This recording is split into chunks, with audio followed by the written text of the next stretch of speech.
Hello, नमस्कार मित्रों। मैं प्रभात कुमार बोल रहा हूँ मेरी मधुशाला मंच से। और बहुत दिनों के बाद आज फिर से संडे पोइट्री सेशन में आपका स्वागत है। और इससे पहले कि मैं आगे बढ़ूं, आज बता देता हूं कि मैं दो चार काव्य कहने जा रहा हूं। प्रारंभ करूंगा मैं मेरी मधुशाला के कुछ अंश से, और वह अंश बहुत ही इंपॉर्टेंट है। मैं बहुत बार पहले भी कह चुका हूं कि जो मैं अभी कहने जा रहा हूं मेरी मधुशाला का 2 लाइन, वह पूरी मधुशाला का सार है और उसी में पूरी मधुशाला निहित है। उसी के अंदर पूरी की पूरी मधुशाला या मेरी मधुशाला निहित है। तो आप इसे ध्यान से सुनिए और पहचानिए कि आखिर आपका उद्देश्य क्या है जीवन का। अगर आपका जीवन का उद्देश्य आपको नहीं पता है तो एक दिन आपका जीवन का उद्देश्य खुद आपको पता कर लेगा। मैं अपने बारे में भी कुछ ऐसा ही ख्याल रखता हूँ। मुझे पता नहीं है कि मुझे सक्सेस अपने जिंदगी में कब मिलेगा, और मैं सक्सेस की तलाश भी नहीं कर रहा हूँ। और इसीलिए मैं सोचता हूँ कि अगर मैं सक्सेस की तलाश नहीं कर रहा हूँ तो शायद सक्सेस खुद मेरी तलाश कर रही होगी। जिस दिन सक्सेस को मैं मिल जाऊंगा उस दिन मुझे सक्सेस मिल जाएगी। तो मैं बस यहाँ पर बैठ करके अपना काम कर रहा हूँ, अपना हरिवंश राय बच्चन चालीसा पढ़ रहा हूँ, और that's my purpose and that's what I am doing. तो मैं बता देता हूँ। मदिरा ले जाने को घर से चलता है पीने वाला, किस पथ से जाऊं असमंजस में है वह भोला भाला। अलग अलग पथ बतलाते सब, पर मैं यह बतलाता हूं राह पकड़ तू एक चला चल पा जाएगा मधुशाला। सिर्फ एक राह नहीं मधुशाला है, अगर 1000 राह है तो 1000 मधुशाला है। अब आपको ढूंढना है आपका मधुशाला कौन है। मैं तो नहीं ढूंढ सका मेरी मधुशाला कौन है, लेकिन मैं 1000 राह पे चल रहा हूं और मुझे पता नहीं है कि किसमें कब कौन सा मधुशाला मिलेगा। That's different for me, but मैं आपको इतना जरूर कह देता हूं, मैं आपको एक राह जरूर पकड़ना है और उस राह के अंत तक जाना है, वहां पर आपको आपका मधुशाला मिल जाएगा। तो ठीक है, तो इसी के साथ मैं अब आरंभ करता हूं कुछ कविताओं से। तो हरिवंश राय बच्चन जी की ही लिखी हुई एक बहुत ही बहुत ही सुंदर कविता है, जो कि उन्होंने तब लिखा था जब वो बहुत ही हताश हो गए थे अपनी प्रथम उनकी फर्स्ट वाइफ का जब डेथ हो गया था। तो उसके बाद वो बहुत ही निराश था, और उसके बाद उन्होंने वो काव्य लिखा था बहुत सोच सोच करके, ताकि वे अपने उस डिप्रेशन से बाहर आ सके। तब उन्होंने लिखा था, जो बीत गई सो बात गई, जो बीत गई सो बात गई, जीवन में एक सितारा था, माना वह बेहद प्यारा था। वह डूब गया तो डूब गया, अंबर के आनंद को देखो, कितने इसके तारे टूटे, कितने इसके प्यारे छूटे।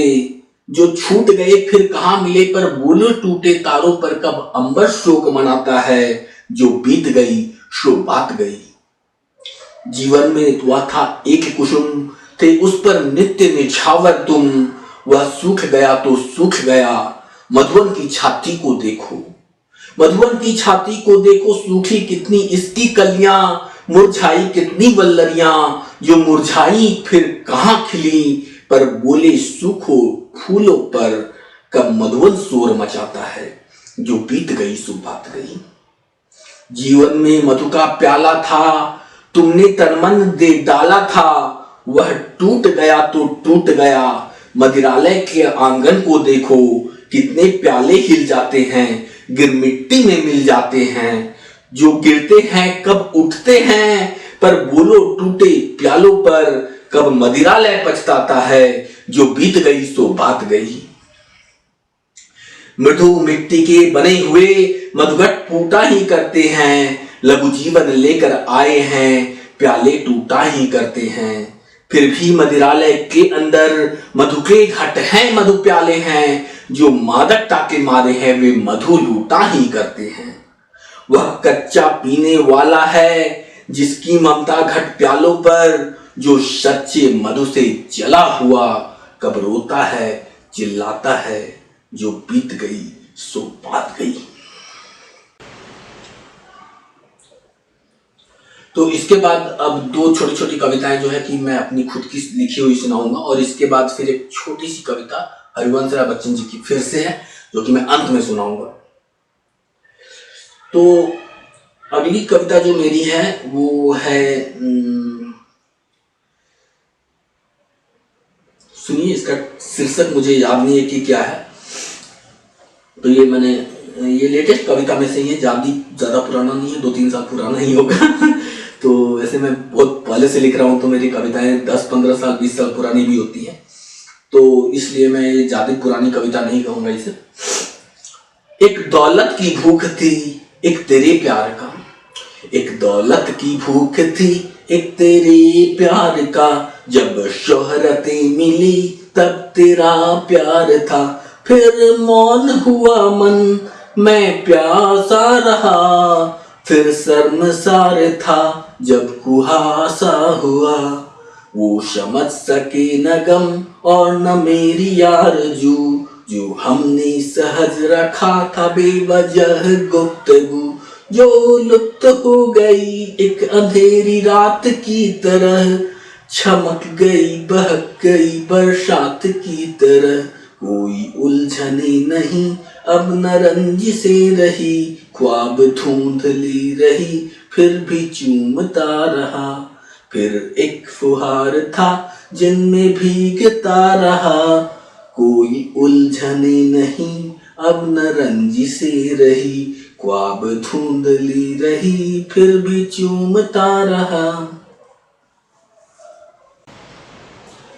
और इसके बाद मैं आ रहा हूँ एक और कविता पर, जो कि मेरी खुद की लिखी हुई है। यह कविता मैंने कब लिखी थी, इसमें डेट भी दिया हुआ है, 17 अप्रैल 2018 को लिखी थी। तो ये भी 3-4 साल पुराना ही कविता है, ज़्यादा पुराना नहीं है। तो मुझे न समझो एक अनाड़ी, मतलब ये कहने का मतलब है कि मेरे को लोग कैसे समझते हैं, कोई अच्छा समझता है, कोई बुरा समझता है। तो बहुत सारे लोग हैं, मेरे फ्रेंड ही हैं बहुत सारे, जो हमसे बात नहीं करते हैं, वो समझते हैं कि मैं एक अलग टाइप का लड़का हूँ, बहुत ज़्यादा कविता करता हूँ, गाना करता हूँ, तो मैं एक गलत इंसान हूँ शायद, या फिर कोई जो मेरे को बहुत क्लोजली जानते हैं वो मेरे को अच्छा समझते हैं, तो दैट्स फाइन। तो इसीलिए मैं कहता हूँ, मेरे सीनियर्स, मेरे पेरेंट्स, हर लोगों की नज़र में मेरा एक अलग नज़रिया है, तो उसी को एक सिंप्लीफाई करने के लिए मैंने बोला है, मुझे न समझो एक अनाड़ी मैं मनमौजी काया हूँ, जो मुझको देखे एक आंख से, जो मुझको देखे एक आंख से अक्सर उनको भाया हूँ, गली गली में चर्चा होती मैं सद्भाव सुनाता हूँ,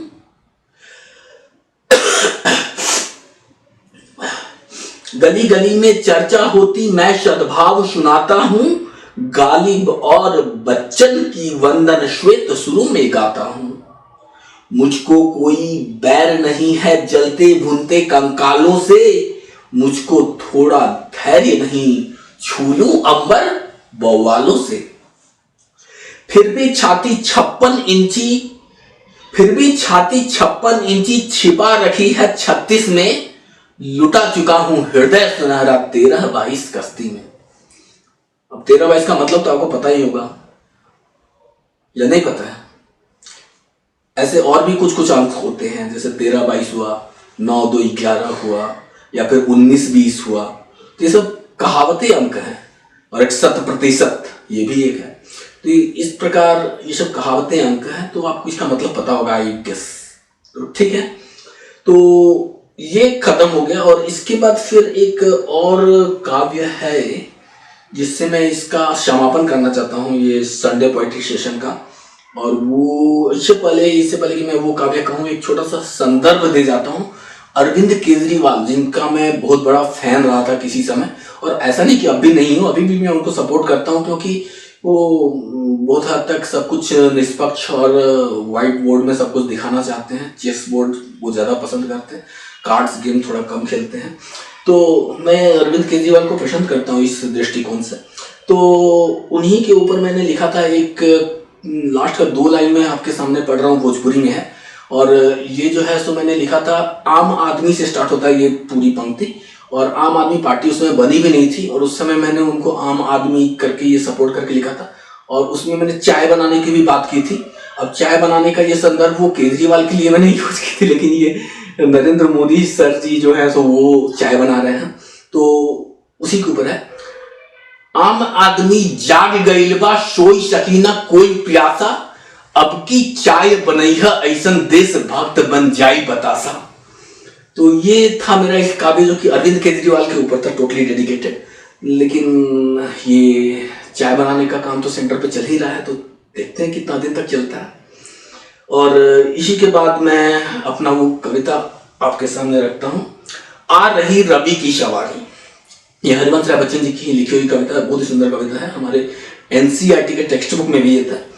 तो नौ किरण का रथ सजा है, कली कुसुम से पथ सजा है, बादलों से अनुचरण ने स्वर्ण की पोशाक धारी, आ रही रवि की सवारी। विहग बंदी और चारण गा रही है कीर्ति गायन, छोड़कर मैदान भागी तारकों की फौज सारी, आ रही रवि की सवारी। चाहता हूं उछल्लू विजय कर, पर ठिठकता देख कर यह रात का राजा खड़ा है राह में बनकर भिखारी, आ रही रवि की सवारी। और इसी के साथ मैं अपना आज का यह प्रोग्राम का समापन करता हूं। धन्यवाद।